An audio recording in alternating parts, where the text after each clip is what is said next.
Hello students, मैं अंजलि पयाल स्वागत करती हूँ आपका आईसीटी वर्चुअल क्लासरूम देहरादून से। कैसे हैं आप सब लोग? उम्मीद करती हूँ आप सब लोग अच्छे होंगे और अपनी लाइफ में बहुत बेहतर कुछ कर रहे होंगे। आज हम बात कर रहे हैं क्लास 12th की केमिस्ट्री की।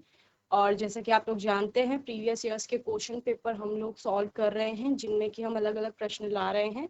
लास्ट सेशन में हमने कुछ न्यूमेरिकल्स पे बात की थी। आज के सेशन में न्यूमेरिकल्स पर ही हम लोग बात करेंगे। तो आगे चलते हैं।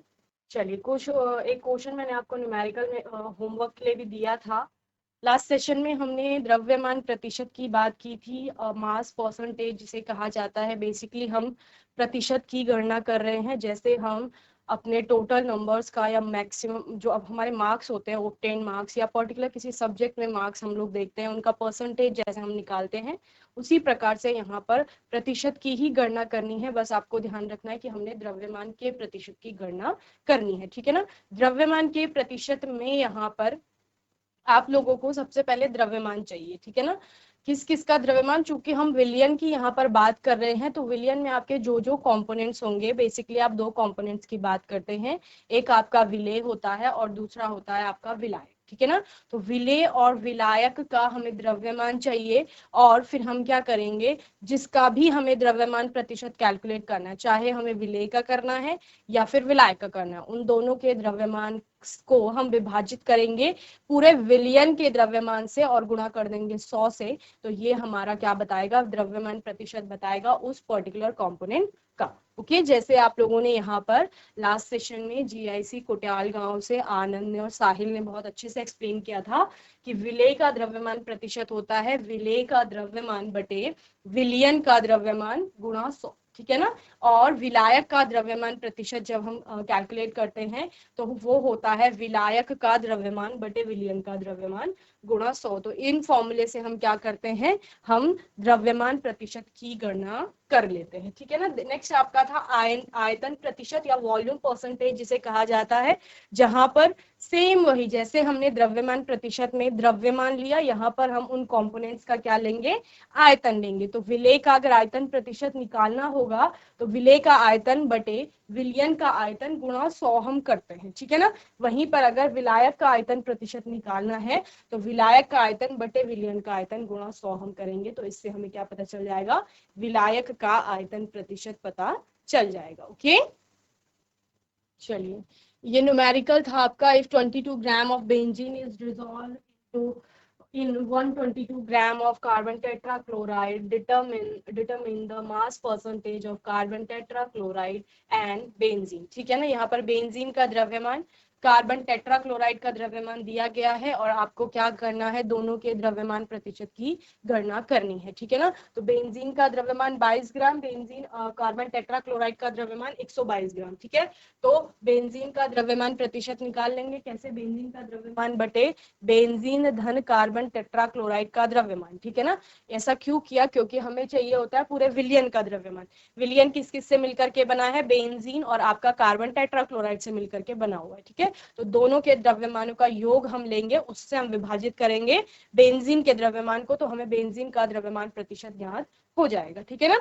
दूसरा आपका क्या है, कार्बन टेट्राक्लोराइड का द्रव्यमान प्रतिशत। तो उसमें हम कार्बन टेट्राक्लोराइड के द्रव्यमान को विभाजित करेंगे बेंजीन और कार्बन टेट्राक्लोराइड के द्रव्यमानों के योग से, और गुणा करेंगे 100 से, तो हमें पता चल जाएगा क्या, आपका कार्बन टेट्राक्लोराइड का द्रव्यमान प्रतिशत, ठीक है ना। तो इस तरह से हम लोग द्रव्यमान प्रतिशत की गणना करते हैं यहाँ पर। इसके अतिरिक्त आपका एक और क्वेश्चन मैंने आपको करवाया था, जो मोलैरिटी का क्वेश्चन था आपका, जहां पर 8 ग्राम कॉस्टिक सोडा जो कि आपका सोडियम हाइड्रोक्साइड है, उसको जल के साथ मिला करके 800 सेंटीमीटर क्यूब का एक विलयन बनाया गया है। इस विलयन की आपको मोलरता बतानी थी कि मोलरता क्या होती है, ठीक है ना।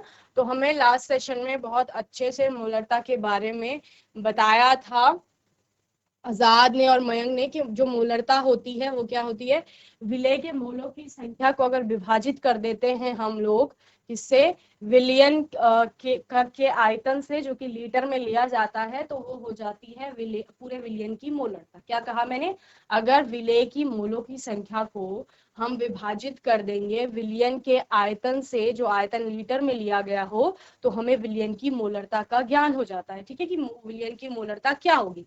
इसके अतिरिक्त अगर आप परिभाषा की बात करते हैं, एक लाइन में अगर आप समझाएंगे, तो मोलरता किसी भी विलेय, आपका 1 लीटर आयतन वाले विलयन में उपस्थित विलेय के कुल मोलों की संख्या होता है। ठीक है ना। इस तरह से हमने यहाँ पर, क्योंकि NaOH का दिया गया भार आपके पास है 8 ग्राम, NaOH का जो आणविक द्रव्यमान है वो 40 ग्राम पर मोल है आपके पास। यहाँ पर मोलों की संख्या बराबर क्या होता है, दिया गया भार बटे आणविक द्रव्यमान। तो दिया गया भार 8 ग्राम और आणविक द्रव्यमान है 40 ग्राम पर मोल, तो 40 से आपने 8 को विभाजित कर दिया, आपका आ गया 0.2 मोल। तो ये क्या हो गया, ये नंबर ऑफ मोल्स हो गया NaOH के, जो वहां पर 8 ग्राम में उपस्थित है। इसके अतिरिक्त आपने बोला, चूंकि 1 centimetre cube is equal to 1 ml होता है, दैट मीन्स 800 सेंटीमीटर क्यूब बराबर हो जाएगा 800 ml। ठीक है ना। अब जैसे कि आप लोगों ने बताया था कि आयतन हमने लीटर में लेना है, तो इस 800 ml को हम लीटर में कन्वर्ट कर लेंगे। ओके, देन हमने आपका 0.8 लीटर ये आ गया था, तो विलयन की मोलरता हो जाएगी NaOH के मोलों की संख्या बटे विलयन का आयतन लीटर में, तो जो हो जाएगा 0.2 divided by 0.8 is equal to 0.25 mole per litre, या कैपिटल M आप जिसे बोलते हैं मोलैरिटी, ये उस विलयन की हो जाएगी। ठीक है ना। चलो, ये वाला न्यूमेरिकल मैंने आपको होमवर्क में दिया था, ये आपने किया होगा। एक और न्यूमेरिकल है आपके पास, जो कि आपका सेम सोल्यूशन चैप्टर से आया है, 2022 में ये प्रश्न पूछा गया है। ppm पार्ट्स पर मिलियन का ये क्वेश्चन है, किसका,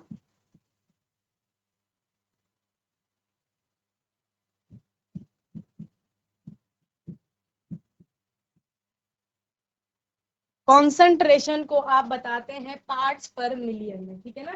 कब बताते हैं आप कॉन्सेंट्रेशन को पार्ट्स पर मिलियन में, जब आपका बहुत ज्यादा विलायक होता है और उसमें अति सूक्ष्म मात्रा में विलेय उपस्थित होता है। क्या कहा मैंने, जैसे आपने बोला कि हमारे पास कुछ 100 लीटर बड़ा एक टैंक है जिसमें हमने वाटर लिया है और उसमें हमने कुछ ग्राम सॉल्ट का डाल दिया है। ठीक है ना। तो वो जो अति सूक्ष्म मात्रा है विलेय की, ठीक है ना, उसको बताने के लिए या उस विलयन की सांद्रता को व्यक्त करने के लिए आप क्या करते हैं, पार्ट्स पर मिलियन का यूज करते हैं। ठीक है ना। तो यहाँ पर प्रश्न क्या था आपके पास, 6 गुणा 10⁻³ ग्राम ऑक्सीजन डिजोल्व है 1 लीटर सी वाटर में, जिसको कि वेट बताया गया है 1030 gram. What is the concentration of oxygen in ppm। ठीक है ना। ऑक्सीजन की सांद्रता ppm में, यानी पार्ट्स पर मिलियन में आप बताएं। ठीक है ना।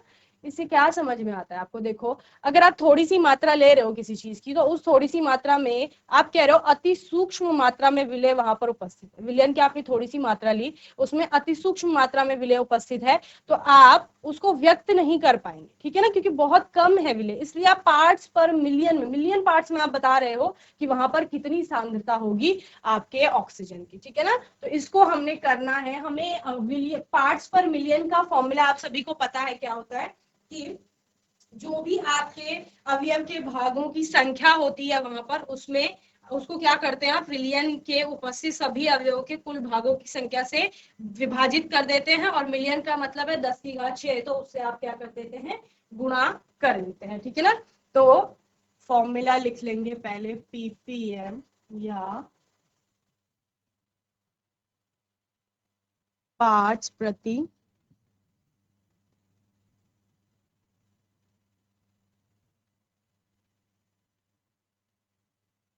मिलियन बराबर है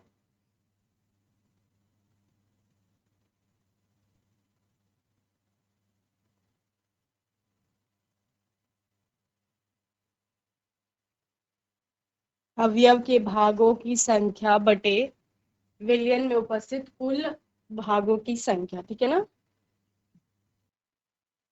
गुणा 10⁻6। ठीक है। अब यहाँ पे अवयव के भाग आपको पता है, अवयव के भागों की संख्या क्या है, या जो उसका वेट है ऑक्सीजन का, वही होगा अवयव के भागों की संख्या। ठीक है ना।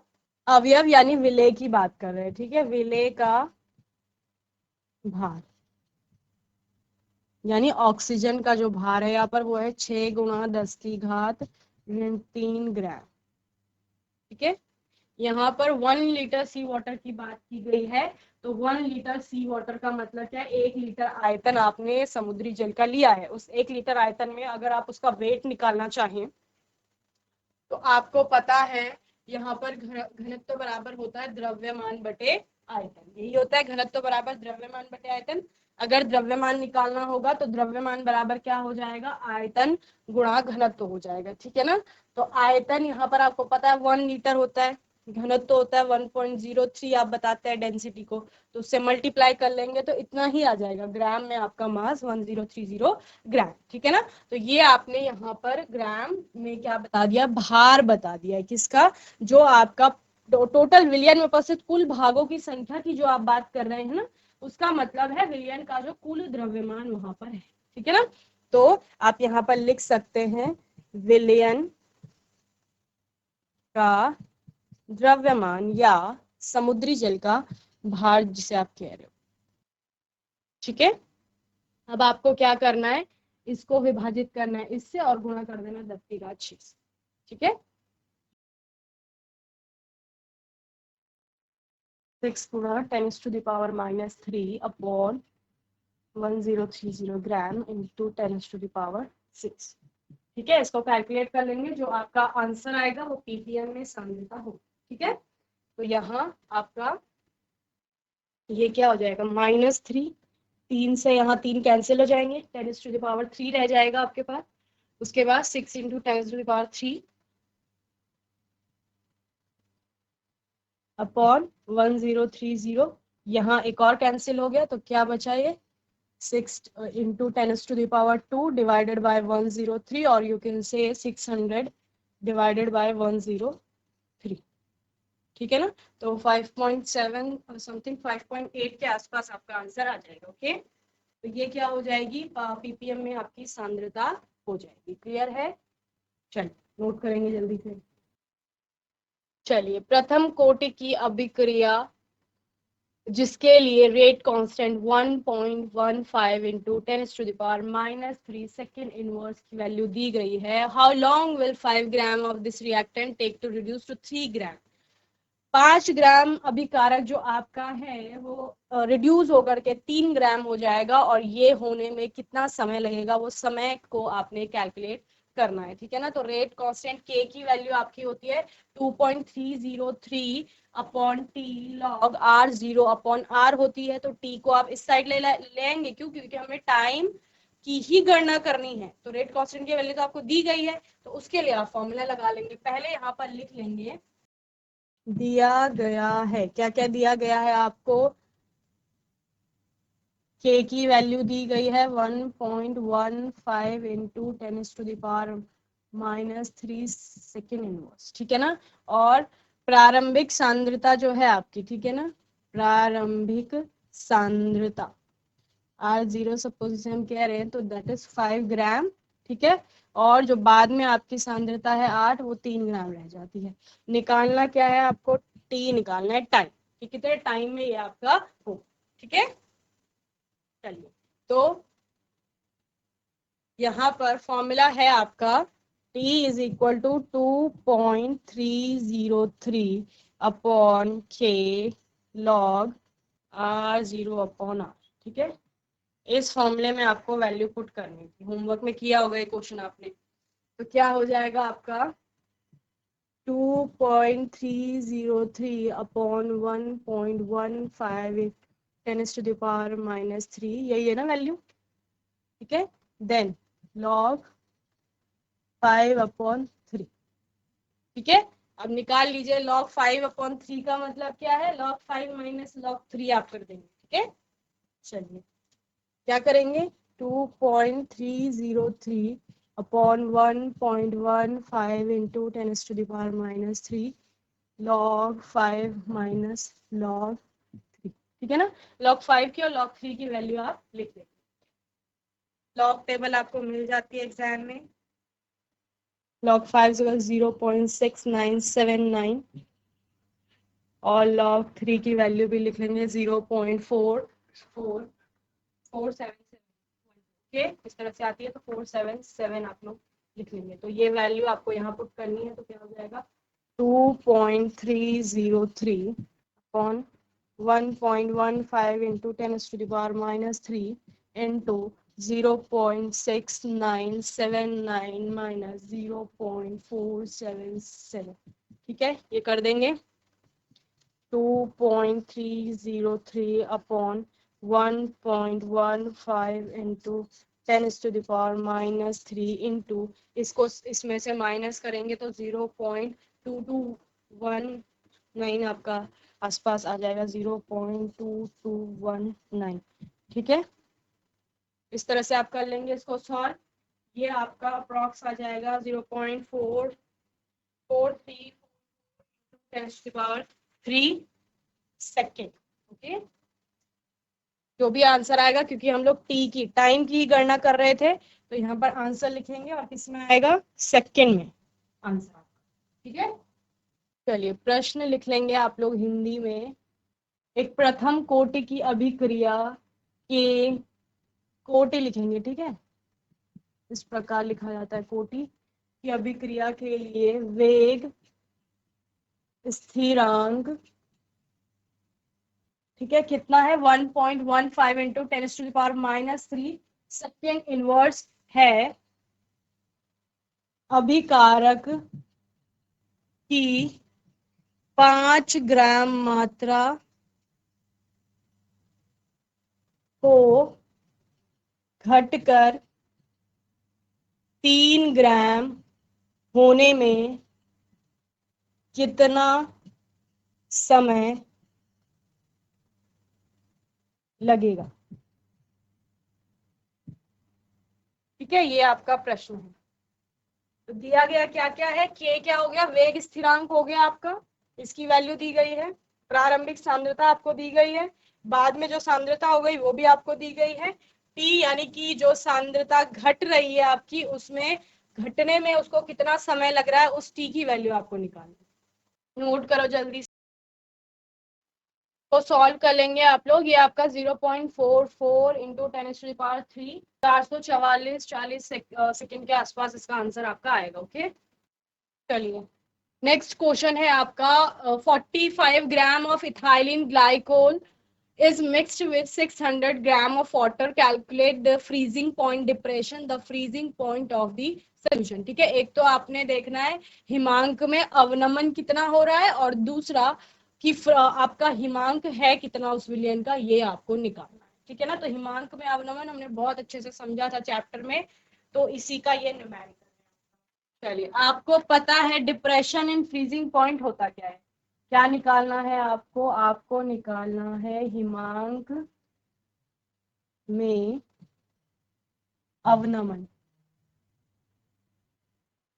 ठीक है, कितना आपका फ्रीजिंग पॉइंट कम हो रहा है, और दूसरा हिमांक, विलयन का हिमांक कितना है, ये दोनों चीजों की गणना करनी है। यहाँ पर आपको क्या दिया गया है, इस इथाइलिन ग्लाइकोल का दिया गया द्रव्यमान आपको पता है कि 45 ग्राम है, और यहाँ पर आपको 600 ग्राम वाटर का बताया गया। ये क्या है, आपका जल का यहाँ पर द्रव्यमान हो जाएगा। ओके, तो आपको पता है हिमांक में अवनमन, हिमांक में अवनमन डेल्टा टी एफ से मैं इसे डिनोट कर रही हूँ, बराबर क्या होता है, के एफ इंटू एम। यही होता है के एफ इंटू एम, जहां पर एम क्या होगी, आपकी मोलालिटी होगी, और के एफ हो जाएगा आपका फ्रीजिंग पॉइंट डिप्रेशन कांस्टेंट। ठीक है ना, यहाँ पर हिमांक में जो अवनमन हो रहा है ना, उसके लिए स्थिरांक आप एक यूज करते थे, वो हो जाता है आपका के एफ इंटू स्मॉल एम, जहां पर स्मॉल एम आप क्या क्या है, मोलालिटी है, यानी मोललता। ठीक है, ये हो जाता है। तो इसके लिए आपने सबसे पहले क्या निकालना है, मोलालिटी निकालनी है, और केएफ की वैल्यू वाटर के लिए आपको पता होती है 1.86 केल्विन किलोग्राम पर मोल होती है। ठीक है ना, क्या कहा मैंने, KF is equal to 1.86 kilogram per, ठीक है, ये होती है। तो अब आप क्या करेंगे, सबसे पहले मोलालिटी निकालेंगे, मोललता। मोललता किसकी निकाल रहे हैं हम लोग, इस विलियन की निकाल रहे हैं, तो मोललता बराबर क्या हो जाएगा, इथाइलिन ग्लाइकोल का दिया जो आपका नंबर ऑफ मोल्स होंगे डिवाइडेड बाय, यही तो होता है विलेय के मोलों की संख्या बटे विलायक का द्रव्यमान। ठीक है, तो विलेय क्या है आपका, इथाइलिन ग्लाइकोल, ठीक है, या एथिलीन ग्लाइकोल आप इसे बोलते हैं, एथिलीन ग्लाइकोल के मोलों की संख्या बटे आपका क्या हो जाएगा, यहां पर जल का द्रव्यमान, जो आप किलोग्राम में लेते थे यहां पर आपको ग्राम में दिया गया है। ठीक है, इसके मोल क्या होते हैं, इसका द्रव्यमान बटे इसका आणविक द्रव्यमान। ठीक है ना, तो एथिलीन ग्लाइकॉल का दिया गया भार बटे उसका अणुभार and whole is divided by जल का द्रव्यमान या जल का भार जो भी है। ठीक है, क्लियर। अब मोलैलिटी कैसे निकालेंगे, एथिलीन ग्लाइकॉल का दिया गया भार है आपके पास 45 ग्राम, अणुभार कैसे निकालेंगे, यहाँ पर बताया गया है C2H6O2। ठीक है ना, कार्बन के 2 एटम है, एक एटम का आणविक एटॉमिक मास जो होता है परमाणु का द्रव्यमान वो होता है आपका 12, 12 2 है तो कितना हो जाएगा 24, 24 प्लस 6, ठीक है ना, कितना हो जाएगा आपका 30, 30 प्लस O2 यानी ऑक्सीजन के 2 एटम, ऑक्सीजन का एक एटम का एटॉमिक मास 16, 2 का कितना हो जाएगा 32, तो 32 प्लस 30 कितना हो गया 62 हो गया। तो यहाँ पर क्या हो गया है आपका 45 is divided by 62 and whole is divided by 600 into 10 is to the power -3। अब 600 गुणा 10 की घात -3 कहां से आया, क्योंकि ये जल का द्रव्यमान हमें चाहिए केजी में, किलोग्राम में। ठीक है, और हमें दिया किसमें था, यहाँ दिया था हमें ग्राम में, तो हमने उसको क्या कर लिया किलोग्राम में कन्वर्ट कर लिया। तो किलोग्राम में मैंने आपको लास्ट सेशन में बताया था lower unit to higher unit चलेंगे तो आप क्या करते हैं डिवाइड करते हैं, तो 10 की घात 3 से यानी 1000 से तो डिवाइड कर लेंगे, उस 1000 को ऊपर ले आएंगे अगर, तो वो 10 की घात क्या हो गया ऋण 3 हो। ठीक है, तो अब ये आगे कैसा हो जाएगा, ये 62 आपका यहाँ आ जाएगा, यानी 45 is divided by 62 into 600 into 10 is to the power -3। Clear, तो ये आपका आ जाएगा 1.2 मोल, 1.2 मोल क्या हो जाएंगे इथाइलिन ग्लाइकॉल के मोल पर केजी। ठीक है, मोल ये क्या हो गई मोललता हो। ठीक है, अब आपके पास मोललता आ गई, मोललता आ गई आपके पास, यानी स्मॉल m की वैल्यू आ गई, के एफ की वैल्यू वहां दी गई है, क्या करोगे delta T F is equal to K F into M. ठीक है ना, 1.86 इंटू 1.2 ये करना है आपको, इसको कैलकुलेट कर लेंगे, ये आपका आंसर आ जाएगा। ठीक है, इसके बाद केल्विन में अब आपको क्या निकालना है, हिमांक निकालना है। तो हिमांक आप कैसे निकाल लेंगे, वाटर का आपके पास हिमांक है 0 डिग्री सेल्सियस, उस 0 डिग्री सेल्सियस में से आप यहाँ पर जो आपने हिमांक में अवनमन निकाला है उसके साथ उसकी वैल्यू को पुट करेंगे और देन आपका क्या आ जाएगा हिमांक आ जाएगा। ठीक है, तो इस वाले चैप्टर से भी जहां पर आप हिमांक के अवनमन की बात करते हैं, क्वथनांक में उन्नयन की बात करते हैं, इन सभी के आपके क्वेश्चन न्यूमेरिकल आते ही आते हैं, चाहे राउल्ट्स के लॉ की बात करो आप, राउल्ट का नियम जो आपका है, तो ये न्यूमेरिकल आप अच्छे से प्रैक्टिस कर लेंगे। ठीक है ना, आने वाले सेशन में हम लोग कुछ और जो आपके न्यूमेरिकल्स होंगे उन पर बात करेंगे। आपको क्या करना है, राउल्ट का नियम पढ़ लेना है अच्छे से, हेनरीज लॉ पढ़ लेना है, वांट हैव कांस्टेंट आपका आता है वो पढ़ लेना है अच्छे से, इसके अलावा कॉलराउस लॉ आता है वो पढ़ लेना है अच्छे से, जितने भी नेम रिएक्शन है वो अच्छे से तैयार कर लेनी है। अभी हम इलेक्ट्रोकेमिस्ट्री के भी कुछ न्यूमेरिकल लेकर चलेंगे। ठीक है ना, और आज के सेशन में हम इतना ही करेंगे। एक तो ये हिमांक निकालना है आपको होमवर्क में, और दूसरा क्वेश्चन ये है ऑस्मोटिक प्रेशर वाला, 2020 के प्रश्न पत्र में ये पूछा गया है। प्रश्न है आपके पास, the osmotic pressure of a solution containing 45 gram of sucrose dissolved per liter of solution at 20 degree Celsius is 3.2 atm. Calculate the value of constant R. molecular weight यहाँ पर सुक्रोज का दिया गया है। ठीक है ना, तो ये प्रश्न आप लोग कर लेंगे, ठीक है। फिर आने वाले सेशन में मैं आपको ये क्वेश्चन एक्सप्लेन कर लूँगी। तो मैं उम्मीद करती हूँ आज का सेशन सभी को समझ में आया होगा। आज के इस सेशन में हमने कुछ और न्यूमेरिकल्स पे बात की, कुछ और टॉपिक्स पर बात की। आगे आने वाले सेशन में इसी श्रृंखला में और न्यूमेरिकल्स हम देखेंगे, और तब तक के लिए आईसीटी वर्चुअल क्लासरूम से जुड़ने के लिए धन्यवाद।